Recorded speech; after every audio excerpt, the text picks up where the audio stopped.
Howdy folks, it is Scanner here. Been a while since we've done a video, but my Trench Crusade stuff just arrived in the post today, so I thought it was a good excuse to kickstart the channel again, because I've been floating around ideas of what I want to do with miniatures and things like that. So, for those who don't know, Trench Crusade started life as a small Kickstarter around a couple of miniatures that I'll show you in a minute, and from there it just kind of took a life of its own.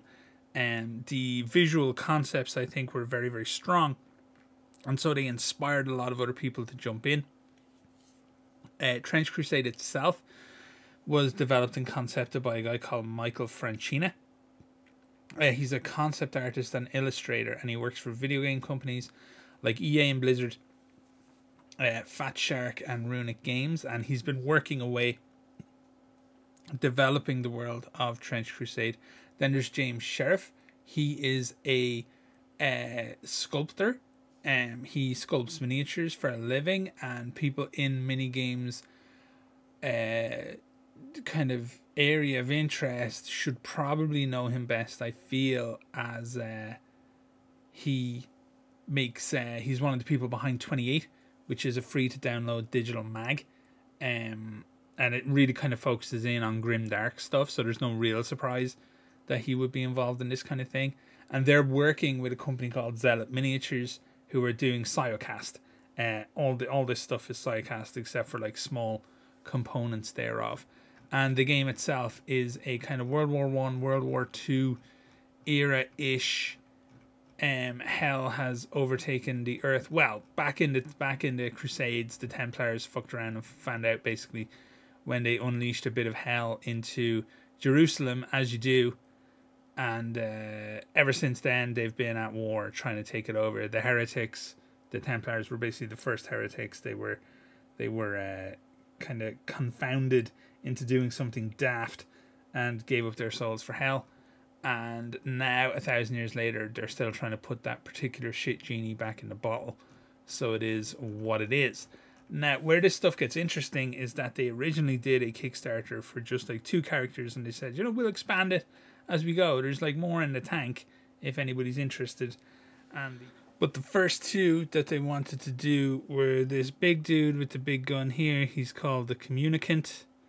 He appears to commune with enemies by putting, I don't know, I assume bigger than 50 cal rounds through their faces.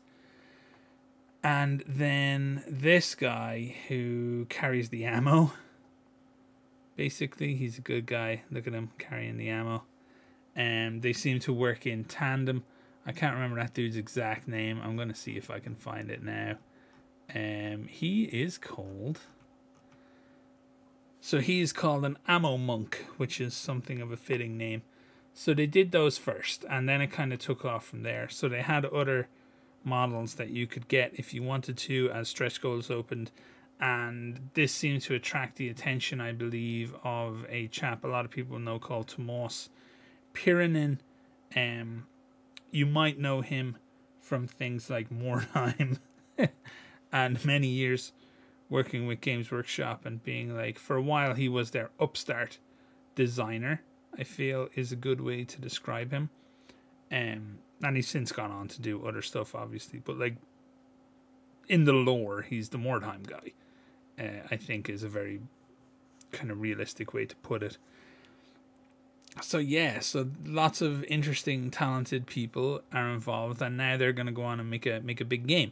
But this isn't about the game. I don't know anything else about that really. I know it'll be going to Kickstarter at some point, but I just want to talk about the miniatures that I got in the Kickstarter for anybody who is curious down the line. So as I said, they're Siocast. We'll take a little peek at them here.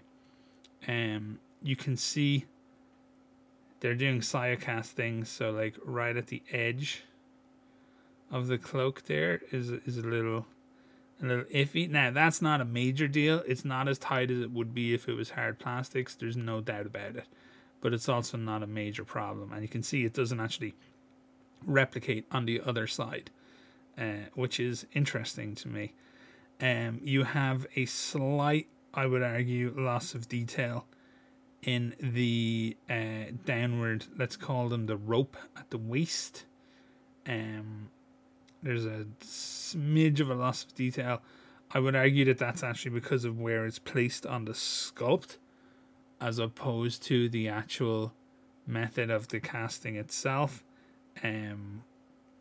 It's just going down. There's a lot of downward lines in that area. If you look, there's actually like 1, 2, if you count the peak of the angle change, 3, 4. There's about 7 or 8 downward lines just like crammed into a small area. You're gonna lose some detail. It's just the way it is. And everything else I think is pretty freaking good. Cloaks are always interesting when it comes to mole lines, and there wasn't a huge amount of mole lines. You can see where I've like kind of just removed some mole lines there.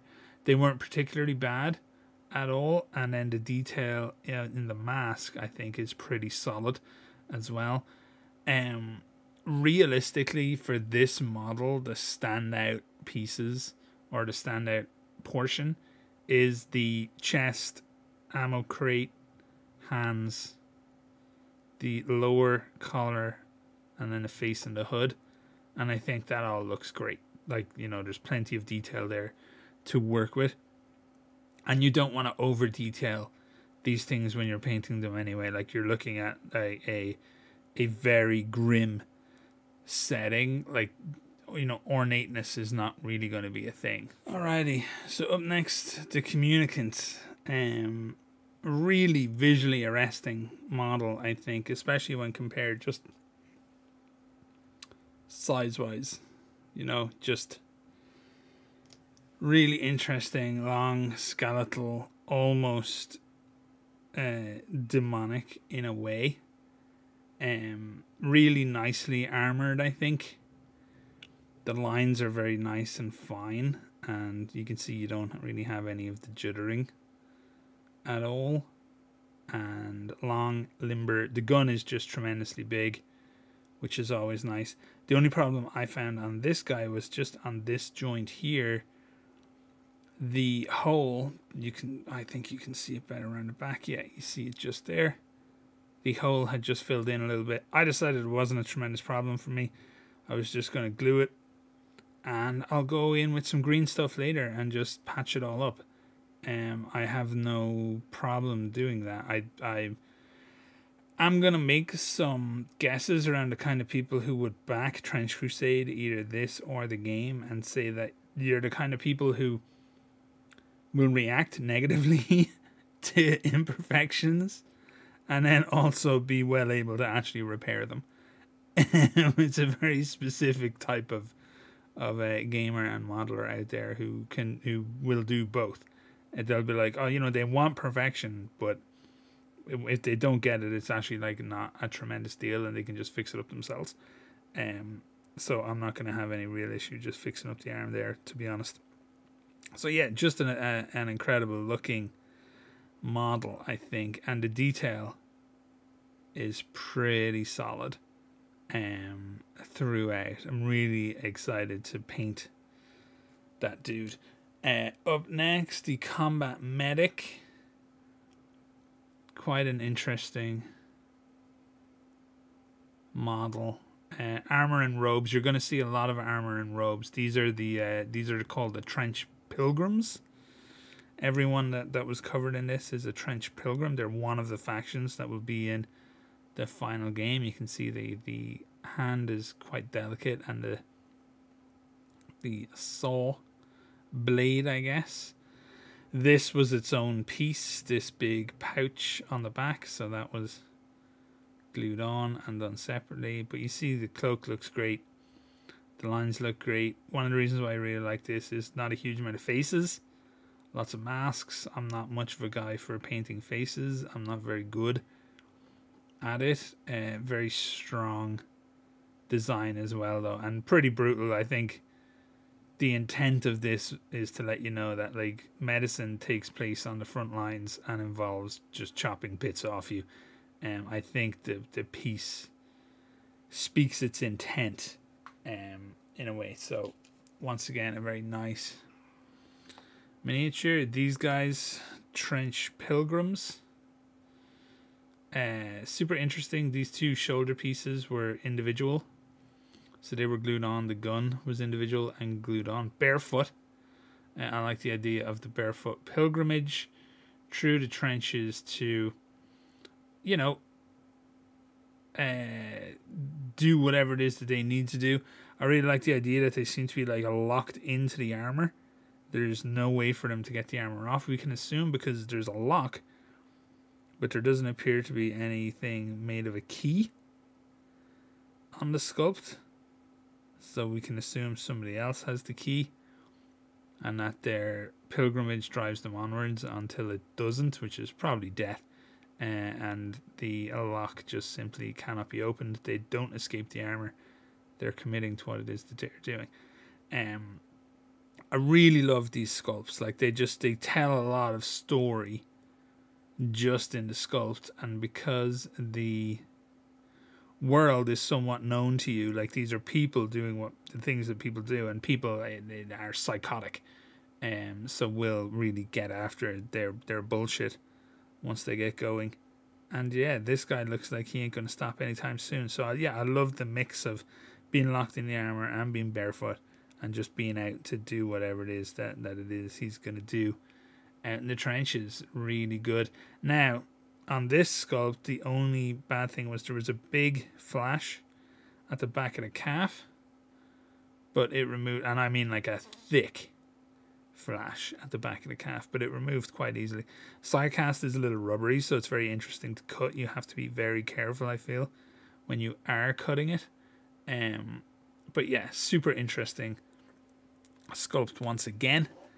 Who will we do next? Let's do the Observer. This is the most visually interesting, or off type, I feel, because of the head. The implication is that there's a lot of machine going on here, but I think that's there's a human head in there, I feel. Very interesting sculpt to me. The spear is a little bent, which kind of sucks, but I'll fix that up at a later point.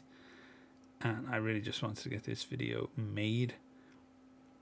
And yeah, really nice, you know, no ranged combat here. The Observer, I assume, watches. What do they observe? Do they observe the efforts of others? I'm not sure. Do they decide things? I have no idea. I'm really looking forward to learning a lot more about this game as time goes on. As you can see, lots of raggedy cloaks. I would pay a lot of money if every character in this game had a raggedy cloak. I would be extremely happy if every character in this game had a covered face. I would be extremely happy. For sure, it would fall right into my interests. And now the last guy kind of involved in this most recent one anyway is the Witchburner General.